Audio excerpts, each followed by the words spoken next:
سلام بر شما. یکی از واژه‌هایی که در بحث راجع به توسعه مطرح میشه واژه رفاهه که در اصل به معنی تن آسانی و آسایش بدنی بوده و آدم مرفه هم آدمی محسوب می شده که دارای تنعم مادی باشه و در زندگیش از نگرانی‌های مادی خبری نباشه. اما امروزه رفاه لزوماً به تنعم مادی بر نمیگرده و بیشتر به احساس رضایتی که از آسودگی خیال نشأت میگیره اطلاق میشه که البته خب دارای زمینه‌های مادی هم هست. به عبارت دیگه امروزه بعد تازه‌ای به مفهوم کلاسیک رفاه افزوده شده و اون بعد روانی رفاهه، به طوری که امروزه جامعه‌ای مرفه محسوب میشه که مردمش در عین داشتن رفاه مادی دارای آسودگی خیال و کامیابی و شادی حاصل از اون هم باشد. به عبارت دیگه در مفهوم مدرن رفاه مسئله رفاه از بعد فردی یا خانوادگی یا حتی طبقاتی خارج شده و امری گسترده در سراسر جامعه محسوب میشه. از دل همین مفهوم مدرن از رفاه هم هست که ترکیبی به نام دولت رفاه به دست میاد، چون حالا رفاه یه امر اجتماعی شده و دولت رفاه به سیستمی اطلاق میشه که در اون دولت نقش اصلی رو در حمایت و بالا بردن سطح رفاه اقتصادی و مادی و در نتیجه رضایتمندی شهروندان خودش رو ایفا میکنه. یعنی دولت موظفه که اون سطح مادی رفاه رو برای جامعه فراهم بکنه، شامل سیاست‌های عمومی مثل خدمات بهداشتی، مراقبت‌های بهداشتی، آموزش، مسکن و حتی حمایت مالی از کسانی که زیر خط فقر هستن و غیره. خب طبیعیه که خدمات یک دولت رفاه قطعاً در رابطه با مفهوم توسعه هم قرار میگیره.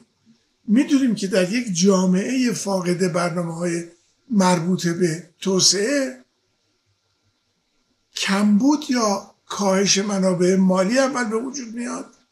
این امر موجب کاهش بهره‌وری و رکود اقتصادی میشه و این وضعیت به کاهش سلامت و آموزش نیروی کار می انجامه و در نتیجه عدم سرمایه‌گذاری در مورد امور رفاهی رو موجب میشه. حالون که برنامه‌های توسعه همشون عکس این مسیر رو میخوان طی بکنن، یعنی افزودن به منابع مالی، ایجاد رشد اقتصادی، نوآوری رو ممکن بکنن و این امر به افزایش کیفیت نیروی کار منتهی بشه و سرمایه گذاری در امور رفاهی رو ممکن میکنه. به این ترتیب میشه گفتش که رفاه اجتماعی بدون توسعه امکان پذیر نیست و از این منظر که بنگریم در میابیم که توسعه میتونه به عنوان محرکی برای ایجاد رفاه عمل کنه، چرا که رشد اقتصادی منجر به افزایش درآمدهای مالیاتی دولت میشه و دولت با پولی که داره، حالا منهای درآمدهای رانتی مثل نفت و غیره، امکان گسترش برنامه‌های رفاهی رو فراهم میکنه و خب توسعه فناوری و صنعتی شدن خدمات رفاهی رو کارآمدتر میکنه، موجب بهبود زیرساخت‌های بهداشتی، حمل و نقل و مسکن میشه و مشاغل جدید رو به وجود میاره و افراد رو از وابستگی به برنامه‌های حمایتی دولت خارج میکنه. و خب این همه نقش مهمی در افزایش سطح رفاه عمومی داره. نتیجه میگیرم که رفاه و توسعه مکمل هم دیگه هستند. توسعه بدون رفاه پایدار نمیشه و رفاه بدون رشد اقتصادی قابل حفظ کردن نیست. و دولت‌هایی که در رفاه عمومی سرمایه گذاری میکنن رشد اقتصادی پایدارتری هم داره. اما توجه کنید که آنچه که تا این لحظه در باب رفاه گفتم همش متوجه خدمات دولت برای فراهم کردن زمینه رفاه مادی مردم بود و هنوز سخن چندانی درباره تأمین رفاه معنوی و روانی مردم نگفتن. و درست اینجاست که برای رفع این کمبود باید به سکولار دموکراسی متوسل بشیم. چرا که بدون سکولار دموکراسی رفاه مادی جامعه تأمین کننده نیاز رفاه معنوی و روانی نیست. یک حکومت فاشیستی سرکوبگر و تمامیت‌خواه هم ممکنه رفاه مادی رو فراهم کنه، اما کارش مخدوش کردن رفاه معنوی و روانی مردمه. نکته در اینه که دولت رفاه بیشتر بر رفاه اقتصادی و اجتماعی تمرکز داره و تضمین میکنه که همه شهروندان به خدمات اساسی دسترسی داشته باشند. اما دولت سکولار دموکرات بر حکمرانی دموکراتیک تاکید داره و در این حال دین و ایدئولوژی رو از سیاست جدا میکنه.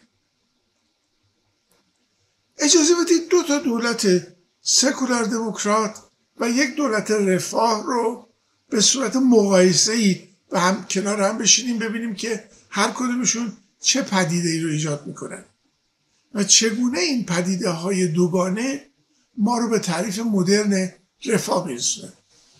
این مقایسه رو میشه در سطوح مختلفی انجام داد که من به بعضی از اونها مراجعه میکنم.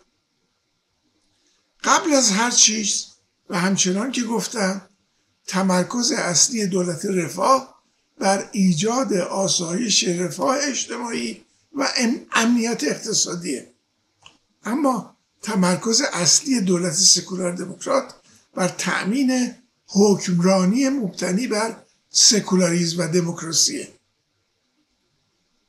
دولت رفاه در پی ارائه خدمات عمومی گسترده‌ای مثل بهداشت، آموزش، حقوق بازنشستگی، بیمه بیکاریه.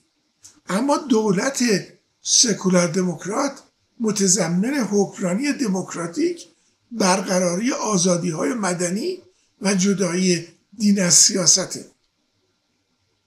دولت رفاه بر حقوق اقتصادی و اجتماعی مثلا حق برخورداری از مراقبت‌های بهداشتی یا حداقل دستمزد تمرکز میکنه. اما دولت سکولار دموکرات در پی تضمین حقوق سیاسی و مدنی مثل آزادی بیان، آزادی مذهب و غیره است. توجه کنیم که همین تفاوت‌ها میتونه نشانگر اون باشه که سکولار دموکرات های کشورهای مختلف همیشه ایجاد دولت رفاه رو در اولویت برنامه‌های خودشون ندارن. بعضیا فقط به رفاه مادی میپردازند، اما از لحاظ رفاه معنوی و تأمین اهمیت دادن به شادی مردم که به وسیله سکولار دموکراسی تأمین میشه بی‌اعتنا هستند. نمونه چنین حکومتی رو میشه مثلا در عربستان سعودی دید. درآمد حاصل از فروش نفت این کشور رو قادر کرده تا ایجاد دولت رفاه رو در برنامه خودشون بگنجونن، اما از سکولاریسم و دموکراسی هنوز در این کشور اثر چندانی وجود نداره. بنابراین دولت رفاه عربستان سعودی بدون سکولاریسم و دموکراسی عمل میکنه، اما یارانه های دولتی گسترده رو برای سوخت، برای مسکن و برای بهداشت فراهم میکنه به دلیل درآمدهای نفتی که داره و اینکه بی‌نیاز از اخذ مالیات از مردمه. اما در ساختار حکومت سلطنتی مطلقش مردم حق رأی برای انتخاب رهبران خودشون رو ندارند. دین هم بخش اصلی حکومته و محدودیت‌های شدید در آزادی‌های مدنی، محدودیت در آزادی بیان، حقوق زنان و حقوق اقلیت‌های مذهبی در اون به صورت آشکاری وجود داره. به صورت معکوس ما ایالات متحده امریکا رو داریم که یک حکومت سکولار دموکراته، اما از یک دولت کامل رفاه هنوز درش خبری نیست. چرا که نسبت به کشورهای اروپایی مثلا در مورد بیمه سلامت خصوصی و هزینه‌های بالای آموزش و برنامه‌های رفاهی هنوز محدودیت‌های زیادی وجود داره. در نتیجه میتونیم بگیم که امریکا یک سکولار دموکراسیه، اما یک دولت رفاه کامل گسترده محسوب نمیشه. در این میان اهل تحقیق اغلب کشور سوئد رو نمونه‌ای از دولت رفاهی میدونن که در سایه سکولار دموکراسی هست و خدمات گسترده رو ارائه میده. مردم در این حال در تصمیم گیری های از طریق انتخابات آزادشون شرکت دارند، سطح آزادی های مدنی و سیاسیشون بالاست و مشمول آزادی بیان، آزادی مذهب و حقوق برابر برای همه شهروندان هستند. بنابراین ما با 3 نوع حکومت روبرو هستیم. حکومت سکولار دموکراتی که شامل دولت رفاه نیست، حکومت غیر سکولار دموکراتی که شامل دولت رفاهه و حکومت سکولار دموکراتی که شامل رفاه هم میشه.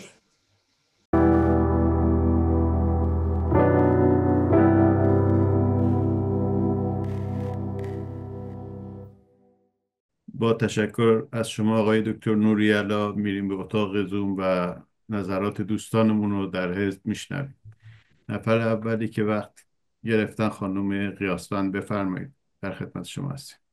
خیلی ممنونم از وقتی که به من دادید. حالا اگر بخوایم یه جمع‌بندی از بخش آخر صحبت‌های دکتر نوری‌علا داشته باشیم، من فکر می‌کنم میتونیم بگیم که همونطور که در مورد عربستان سعودی گفتن آقای دکتر، دولت رفاه لزوماً به معنی وجود یک دولت سکولار دموکرات و برنامه ریزی شده برای توسعه نیستش. مثلا توی عربستان به خاطر درآمد بالای نفت یه سری خدمات رفاهی مثل آموزش و درمان رایگان یا مثلا یارانه مسکن وجود داره، ولی چون نه دموکراسی هست و نه آزادی مدنی و نه جامعه مدنی قوی، اون چیزی که بشه اسمش رو گذاشت شادی اجتماعی یا اون چیزی که بشه اسمش رو گذاشت حس رضایت واقعی از زندگی وجود نداره.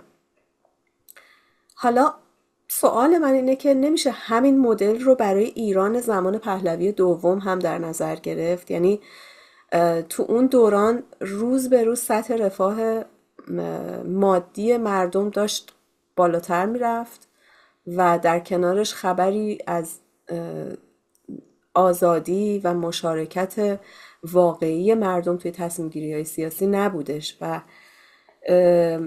آیا همین باعث نشد که مردم دیگه تحمل نکنن و حتی دست به انقلاب بزنن؟ اونم یه انقلابی که شاید برای گرفتن آزادی و مشارکت شروع شد، ولی خب نتیجهش اون چیزی نشد که همه میخواستن. و اگر این تحلیل درست باشه،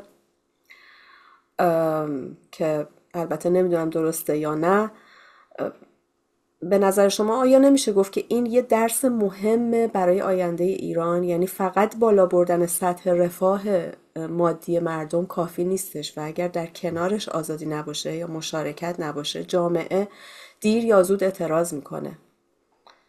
حالا همونطور که آقای دکتر گفتن، این مثال عربستان یه اشاره‌ای بود به پایداری رفاه که بدون دموکراسی هست، و مثال دیگه‌ای هم که مطرح کردن نابرابری در دموکراسی بدون دولت رفاه، مثل آمریکا، مثال آمریکا که مطرح کردن که با اینکه سکولار دموکراسی داره ولی چون دولت رفاهش ضعیفه، نابرابری اقتصادی خیلی بالاست و این خودش باعث بی‌عدالتی اجتماعی میشه. یعنی مردم ممکنه آزادی بیان و انتخابات داشته باشن ولی چون دسترسی برابر به آموزش، به درمان یا مسکن ندارن، عملاً بخشی از جامعه احساس میکنه که جا مونده و این یه جور تهدید برای دموکراسی به حساب میاد و وقتی که مردم احساس کنن که آزادی دارن ولی از رفاه محرومن، اعتمادشون به سیستم کم میشه. و یک سوال دیگه ای هم که برای من پیش اومد این که موضع حزب سکولار دموکرات ما در مورد رفاه چیه؟ من اینجوری برداشت میکنم که توی مرامناممون فقط دنبال سکولار دموکراسی نیستیم، بلکه داریم روی یه مدل توسعه‌ای کار میکنیم که توش هم آزادی‌های مدنی هست و هم برنامه‌های جدی برای کاهش فقر و هم برای افزایش خدمات عمومی و گسترش رفاه اجتماعی. آیا درست فکر میکنم؟ سپاسگزارم از وقتی که به من دادید. با سپاس از شما خانم قیاسفند. آقای دکتر نوری‌علا بفرمایید. ایشون دو تا نکته رو مطرح کردن که یکیش مربوط به حزب خودمون میشد، یکیش راجع به سیستم قبل از انقلاب. من معتقدم که ما الان اگر از خواب بیدار شیم و فکر کنیم که این مثلا 45 سال همش خواب بودیم و هنوز توی سیستم قبلی هستیم، من اون سیستم رو البته ترجیح میدم و این کابوس رو برتر نمیدونم. اما این دلیل این نیستش که فکر کنم که سیستم قبلی یه سیستم پایدار و عرض کنم که درستی بود. اشتباهات در اونجا زیاد بود و یکیش همین این مسئله بودش که هیچ نوع توازی بین سکولار دموکراسی و رفاه ایجاد نشده بود. مملکتی بودش که از لحاظ پیشرفت های مربوط به رفاه روز به روز بهتر میشد، اما برعکس حرکت میکرد از لحاظ از کنم که زندگی اجتماعی. به همین دلیل هم فکر میکنم که این یه درسی میتونه باشه برای آینده ما و برای ما سکولار دموکرات ها، که آیا ما میخوایم برگردیم به رژیم گذشته قبل از انقلاب یا اینکه فکر کنیم که یه رژیمی میتونه وجود داشته باشه که خوبی های رژیم قبل از انقلاب رو داشته باشه ولی بدی های اون رو نداشته باشه. خب خیلی ها این روزا اصلا معتقدن که رژیم قبلی بدی نداشته. من با اونا کاری ندارم. ماهایی که زندگیمون رو، من وقتی که انقلاب شد مثلا 35 سالم بودش و خب در همه وجوه مختلف زندگی شراکت داشتم. من حتی فکر میکنم که اگر که به پیام خود پادشاه سابقمون گوش بکنیم که میگه من صدای انقلاب شما را شنیدم، میگوید که ما از این بعد چه کارهایی نخواهیم کرد یا چه کارهایی خواهیم کرد. بنابراین من فکر نمی کنم اون رژیم به اون صورت قابل تجدید باشه و درسی که میگیریم اینه که ما باید رفاه رو، توسعه رو و سکولار دموکراسی رو توأماً با هم پیش ببریم و فکر میکنم که توی مرامنامه حزب ما این مطالب به صورت مشخصی مطرح شده است. خیلی ممنون از شما. خانم فرزان بفرمایید.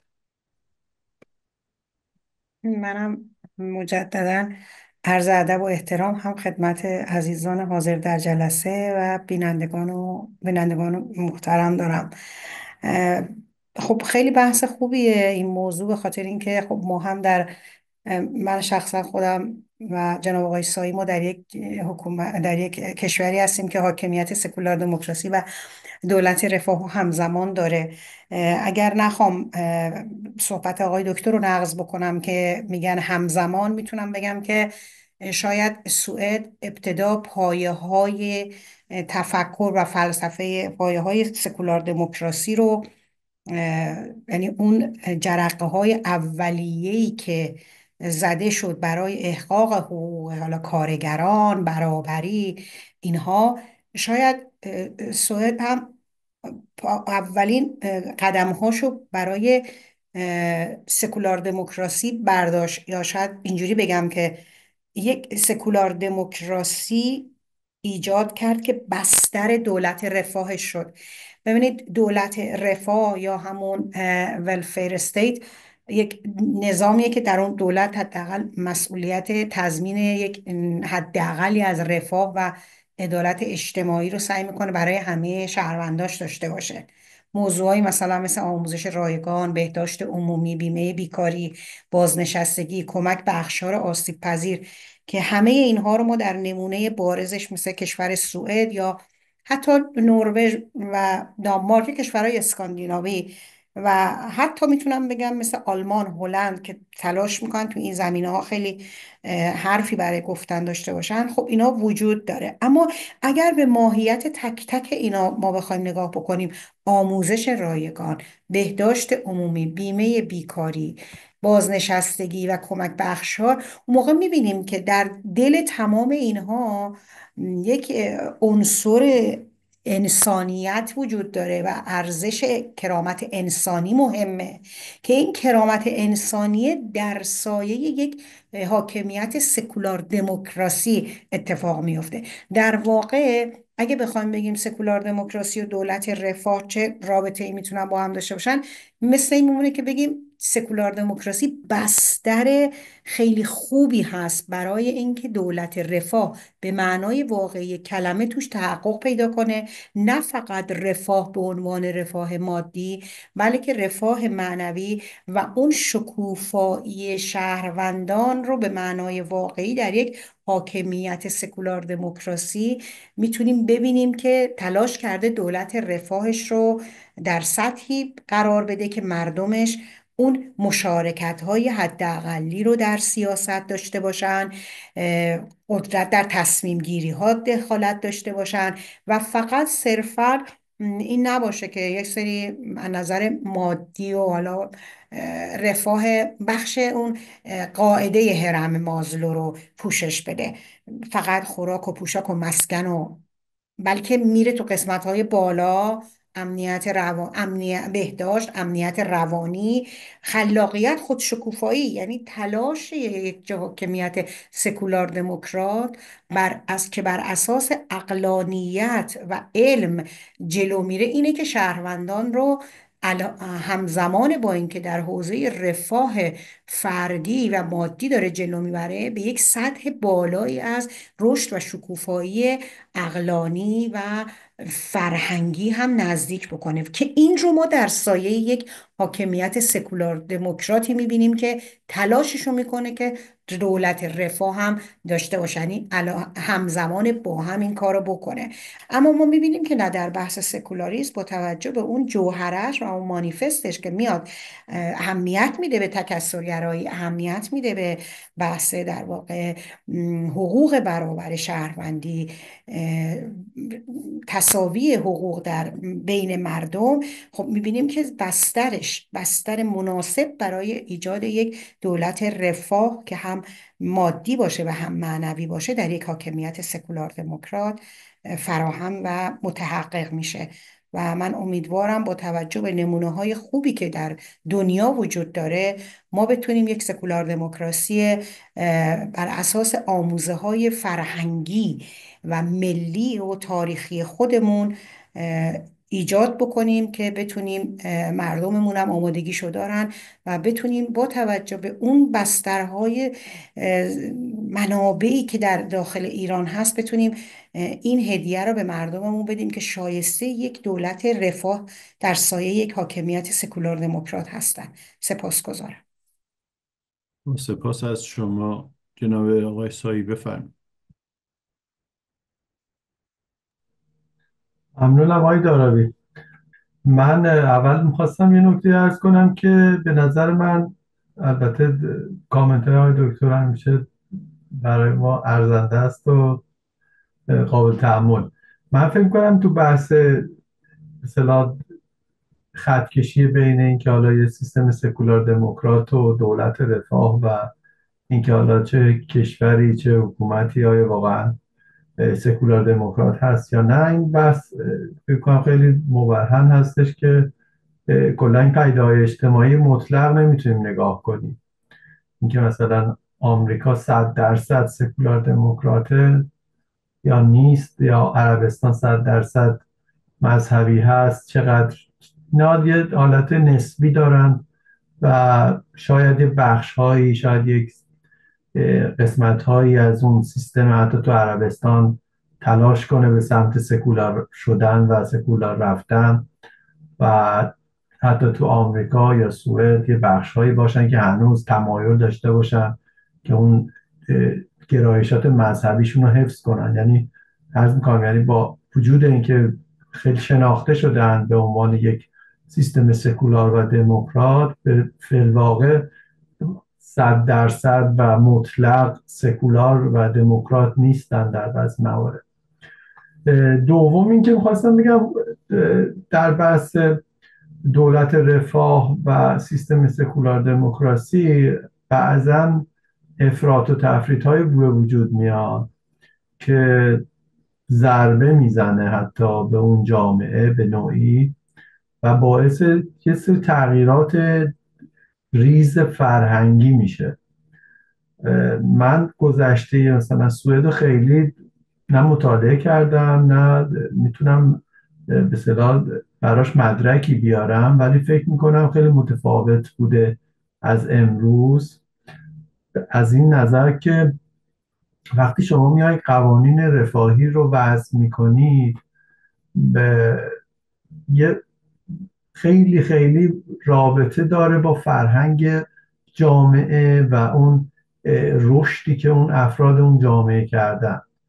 حالا تصور کنید من الان چیزی که میبینم تو امروز سوئد این هست که مرتب شکایت میشه و اخباری بیرون میاد از سوء استفاده از سیستم رفاهی در موارد مختلف، حالا بهداشتی، بعضا تو بحث‌های آموزشی میاد و یه سری پرده برداری میشه از یه سری حالا فسادهایی که حالا به نسبت اگر بخوایم مقایسه کنیم با رژیم جمهوری اسلامی و حکومت اسلامی اصلا قابل مقایسه نیست. عدد و رقم ها البته نمیتونیم بگیم حالا اینجا فاسد هستن فلان، ولی به هر حال به نسبت خود جامعه اگر با خود جامعه مقایسه کنیم مثلا با 30 سال پیش، به نظر میاد که این سطح این فساد و این سوء استفاده ها بیشتر شده به نوعی و یه نوعی آدم فکر میکنه که فرهنگ جامعه یه ذره به سمت سوء استفاده کردن پیش رفته. یعنی افراد جامعه، من تصورم این هست که مثلا 30 سال پیش همه معتقد بودن که ما کار میکنیم، ما تلاش میکنیم که این سیستم، این رفاه و این امکاناتی که وجود داره برای همه به وجود بیاد. ولی الان من فکر میکنم بعضا یه تعدادی از افراد جامعه هستن که میگه این قانون رفاهی وجود داره، من بیام ازش استفاده کنم، در صورتی که مثلا این قانون رفاهی رو برای افرادی گذاشتن، مثلا قانون خیلی ساده بیمه بیکاری رو فرض کنید شما. بیمه بیکاری میگه اگر شخصی به دلایلی از کار بیکار بشه، برای اینکه محتاج نباشه و مشکل به اصطلاح خورد و خوراک و زندگی براش پیش نیاد، میاد از این بیمه استفاده میکنه. ولی من بعضا میبینم کسایی رو که مثلا 8 ماه 10 ماه کار میکنن و میگن خب حالا من 5-6 ماه برم بیمه بیکاری بگیرم.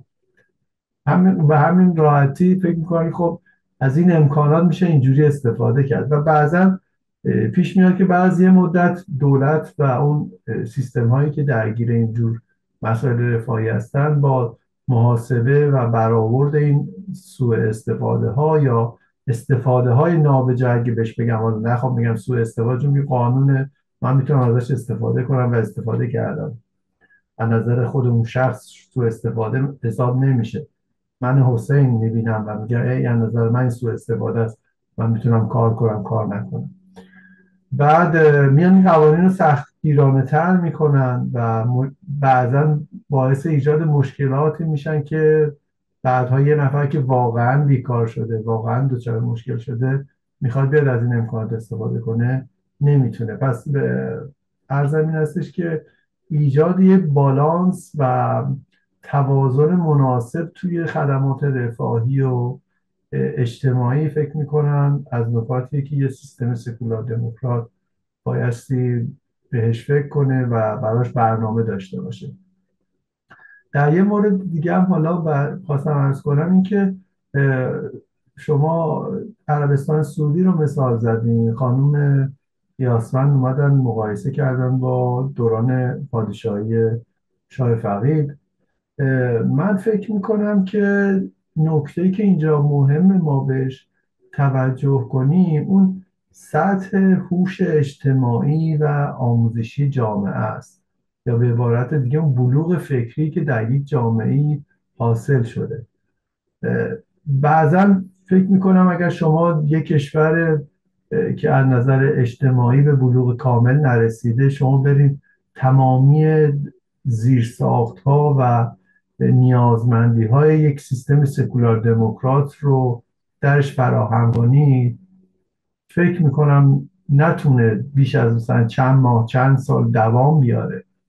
اتفاقی که در افغانستان افتاد، 20 سال آمریکایی‌ها تلاش کردن اونجا سرمایه گذاری کردن که یه سیستم دموکراتیکی اونجا برقرار بشه. بعد دیدین که در یه فاصله بسیار کوتاه یکی دو ماهه دوباره طالبان اومد و قدرت گرفت و اون سیستم و اون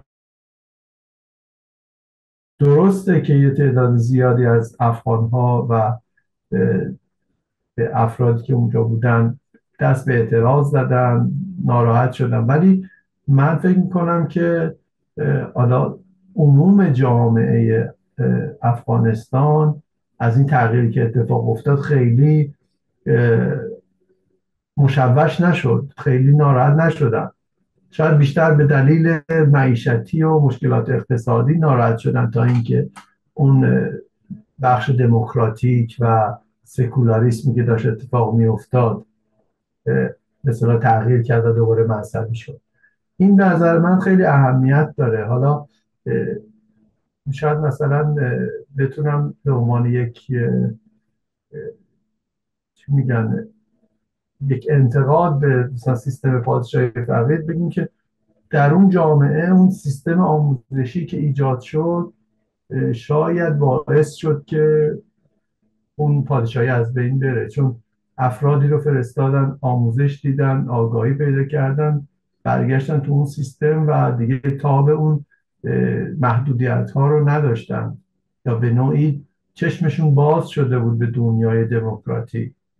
در صورتی که حالا شاید همین اتفاق توی مثلا عربستان نیفتاده باشه بعضا، یا حالا اون افرادی که هستن هنوز در گروه اون مسائل دینی و مذهبیشون به صورت خیلی با اعتقاد زیاد به قولی دارن زندگی میکنن و هنوز اعتقادشون نسبت به اسلام خیلی قوی هست.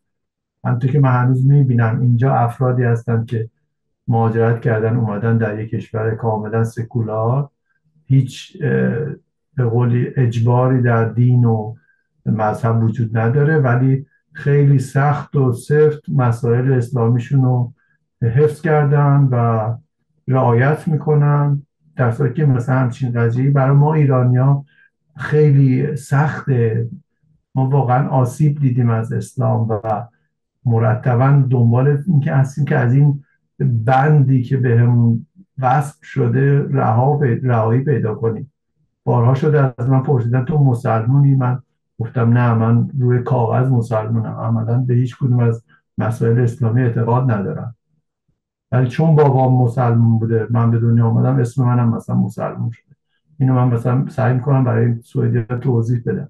ولی شما یه افغان، یک عراقی، یک سوریایی، شما 99% میتونم مطمئنا بگم که هنوز از اسلام دفاع میکنن. اگر پاش بیفتم به اون قضایای اسلامی که باید انجام بدن، اون مناسک اسلامی که باید انجام بدن و انجام میدن.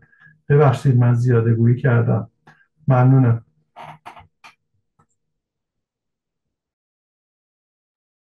خیلی ممنون از شما جناب سایی گرامی. آقای بیگلر در خدمت شما هستیم، بفرمایید.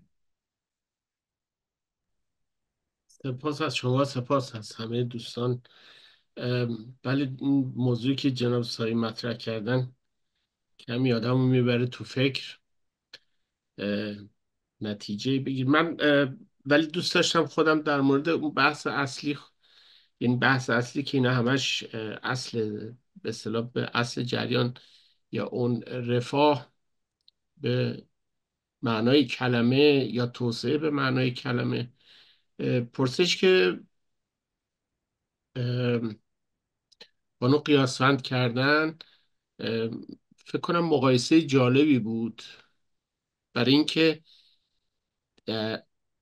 اثر یک نظام سکولار یا نظامی که بر اساس سکولار دموکراسی بنا شده باشه، فرقش با دو نمونه خوب که ما داریم، خوب و بد که داریم، بتونیم اون وسطیه رو درک بکنیم. بانو قیاسفند در مورد دوران حالا پهلوی دوم محمد رضا شاه فقید صحبت کردن. خب رفاه اجتماعی بود، ولی این رفاه در اصل در اون واژه یک کلمه که قانون باشه تعریف نشده بود.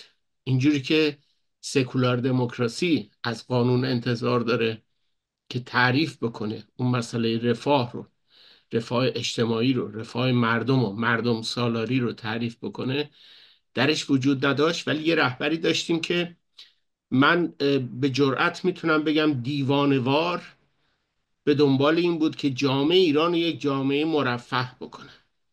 مسائل دیگه براش مسائل جانبی بودن. مسئله اصلی این بود که به سرعت میخواست به اون سمتی بره که ملت ایران ملت مرفهی باشن، حالا با تعریف خودش. ولی مسئله سر این بود که این تعریف از بالا به پایین میآمد. این ور قضیه در این مقایسمون جمهوری اسلامی رو داریم که تو انتخاباتش نام جمهوری هم داره، به اصطلاح ساختار جمهوری هم داره، هر 4 سال یه مرتبه به قول خودش توسط مردم انتخاب میشن. کسایی که از قبل انتخاب شدن فقط مردم میان بگن این یا اون.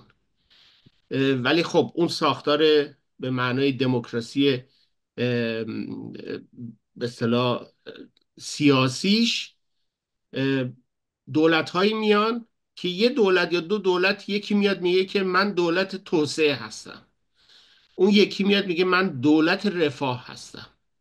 جالب اینجاست که دولت های دیگر، اینجا پرسش برای آدم پیش میاد که دولت های دیگر رفاه رو نمیخواستن یا رفاه نداشتیم که تو الان اومدی میخوای به ما رفاه بدی. حالا مسئله سر این نیستش که هدف یا قصد این دولت جدید که میاد سر کار میخواد 4 سال آینده رو بگذرونه واقعیت به دنبال رفاه باشی یا نه. مسئله سر این که رفاه یک امریه که چه از نظر روانشناسی اجتماعی چه از نظر روانشناسی اقتصادی بخشی از زندگی انسانه، یعنی باید باشه. و از اونجایی که اگر اینو بتونیم درک بکنیم باید باشه، پس باید هم در اون چارچوب قانون، یک کلمه قانون، گنجیده باشه.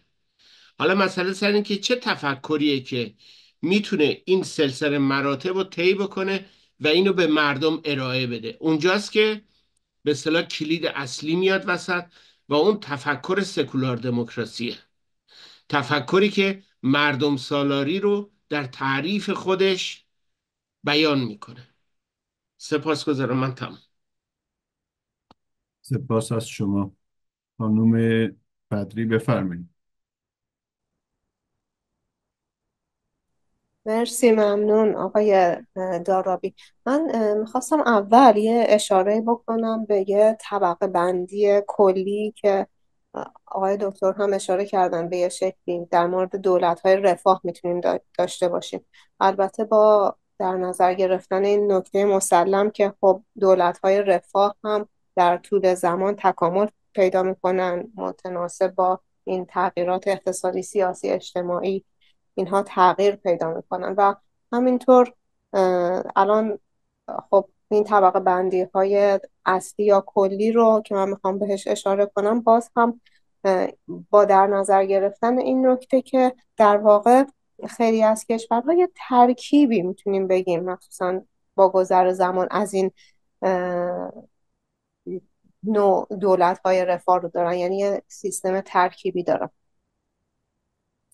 اما به هر حال اگر طبقه بندی های اصلی رو داشته باشیم، بخوایم ذکر بکنیم، یه دونش دولت رفاه لیبرال هست که خب یه کشورهای مثل آمریکا، نه اینکه بگم تمام اینها مثل هم هست، ولی به طور کلی کشورهای مثل آمریکا، بریتانیا، کانادا، استرالیا که روی مسئولیت فردی و بازار هم به عنوان اینکه این دولت رفاه رو تامین کنه، به وجود بیاره، تاکید زیادی میکنه. یعنی میاد مثلا روی طرحهای رفاهی خصوصی، نمیدونم بیمه‌های خصوصی، طرحهای مراقبت‌های بهداشتی خصوصی، تاکید زیادی میکنه. و بعد هم طبقه بندی بعدی که کشورهای میشه مثل آلمان، فرانسه، اتریش یا مثل اون، خب اینها دولت‌های رفاه محافظه کارتری دارن نسبت به کشورهایی که دوستان اشاره کردن که سوسیال دموکراسی نقش بیشتری داره، مثل کشورهای اسکاندیناوی. اینها خب علاوه بر دولت، خانواده هم باز میاد نقش پررنگی رو بازی میکنه در ارائه حالا رفاه در اون جامعه، مخصوصا در مورد کودکان و مانند اون. و در مورد کشورهای اسکاندیناوی هم که دولت‌های رفاه سوسیال دموکراتیک رو دارن که دوستان صحبت کردن.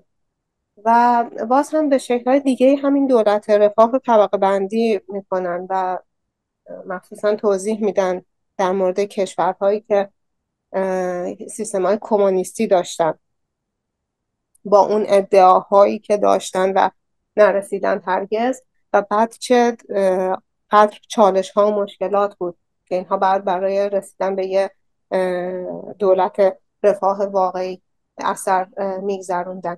و نکته دیگه هم که میخواستم بهش اشاره کنم، بحث ارتباط بین دموکراسی و دولت رفاه هست که به چه شکلی دموکراسی میتونه کمک کنه که یک دولت رفاه پایدار داشته باشیم.